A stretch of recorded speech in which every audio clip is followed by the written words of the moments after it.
everyone, welcome back to my YouTube channel, and if you're new here, hello and hi, my name is Arnaz. Welcome to my channel. Today I have created the soft lavender eye look. It's a perfect soft subtle daytime look. So without further delay, let's get on to the video.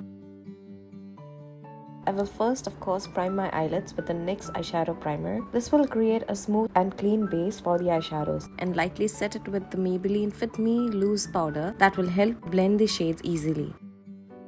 I will be using this Rom&nd Better than Eyes Dry Lavender Eyeshadow Quartz Palette. It has 3 matte shades and a satin shimmer shade. The shade blends effortlessly and is very beginner friendly. I'll dip into the shade Mood Violet and stamp it across my eyelids with the E55 Dense Shader Brush by Beauty. Next, I'll take the shade Violet Purple with the Beauty E55 blending brush and blend the eyeshadow to my crease. Next, with the same brush, I'll take this lighter shade Ash Violet and blend the shade towards the brow bone. This will create a soft gradient effect that blends seamlessly into the skin. I'll go back to the dark shade Mood Violet and intensify the eyeshadow. It is always better to build the eyeshadow rather than directly going overboard with the eyeshadows. It will just end up looking patchy and will be difficult to blend the shades together. Next, I'll take the deep shade with a pencil brush and apply it close to my lash line and smoke out the eyeshadow with the lightest shade. I'll take the shimmer shade Sparkling Purple and apply it all over my eyelids and also my inner corner.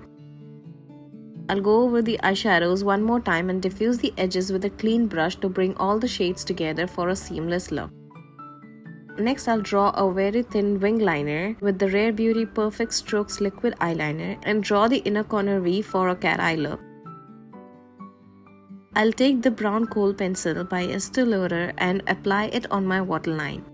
With a pencil brush, I'll blend the kohl to the eyeshadow for a diffuse look. I'll also apply the shimmer shade from the palette to the brow bone. Lastly, I'll curl my lashes and finish the look with some mascara. Also, don't forget the lower lash line. So here's the final look. It is a very soft, subtle daytime eyeshadow look. You can always deepen the eyeshadow for a more intense look. You can switch up the shades with any color eyeshadow you want. I hope you enjoyed this video, and if you did, please don't forget to like the video and subscribe to my channel. And I'll see you all next time.